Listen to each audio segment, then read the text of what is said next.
This is the story of the sudden and almost total dispersal of Irish vernacular furniture, and the part played in that by the Irish travellers and myself. And the event which sparked this was Ireland joining the European Union, or as we knew it in those days, the Common Market. And with membership came grants and subsidies for small farmers that afforded them a prosperity that they had never previously known. And so they were able not only to make significant improvements to their farming methods and their small holdings, but also to the standard of living and not least their domestic circumstances. And so they were able to replace the open fire and the skillet pot and the crane, the black kettle on the range, the settle bed beside the fire, with more modern and efficient furniture and appliances, and indeed the ubiquitous fitted kitchen. And the Irish travellers, brilliant traders that they are, they spotted an opportunity immediately, because at this time there was a vogue, international vogue across Europe, North America and the UK for stripped pine. And they saw now just strippable pine coming into their hands in bucket loads, and that they could also sell the modern items, the dreams of the farmers, to them. And so it's here that I come into the picture, because I then travelled the land from halting site to halting site, from one settled community to the next settled traveller community, purchasing this furniture. And my home, my mill at Ballyduff near Thomastown, became one of the hubs for this trade. And these extraordinary artefacts began to pile up there, literally in piles.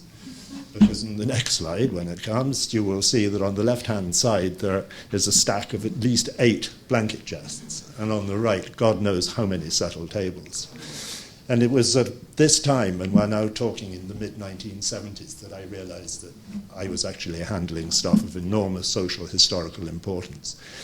And here you can see, if you can see the truck, we all start small. There is a load of furniture. I forget whether it is arriving or not. But anyway, I decided, along with others, that we should form the Irish Country Furniture Society to see if we could start saving some of the more important items. And there's a collage of a few of them, and especially the blue bed at the bottom. That's a Waterford bed, a covered car bed, and I bought that in a halting site in more than 30 pieces, and not knowing if it was complete. This, probably my favourite item of all, is just remnants of a dresser, but I think that the quality of the detailing and carving is just so extraordinary that whenever I get a chance to show it off, I do.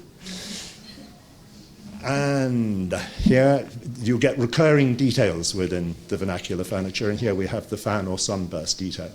And you can see it's used in various forms, and even in the shop front there. But I like the use of it on the tabletop, rendering the table more or less useless because it becomes unstable to put anything on.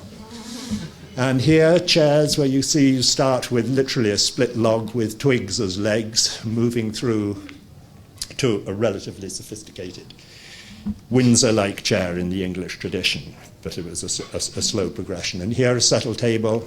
A lot of vernacular furniture was multi-purpose because the spaces in which people lived were very small. And so there is a table which would seat a substantial number of people by day, and by night it could be pushed to the wall and form seating.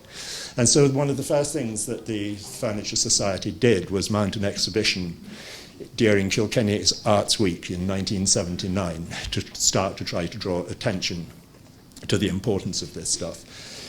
And here, this is interesting because the blanket chest on the right is Canadian and made in Canada, and you can see it's identical to the one on the bottom left-hand corner of the other slide. So it shows how, Irish emigrants forced from the land took with them memories of their past and recreated them in the lands they settled in. This indicates here, this is a corner cabinet on the top and a shop front in the bottom, and this indicates how woodworkers provided the needs of the community. And these panels are the work of James O'Keefe. I would need about 5 ignites to tell you the story of James O'Keefe, but what he did for me was he provided me with one of my 3 favourite images. And you see it on the left, the smiling lady carved on the table pedestal. And beside him, Henry Connors of Palace, Clonroach in County Wexford, my favourite tinker, I think. And then I repeat my tree of life. Thank you very much.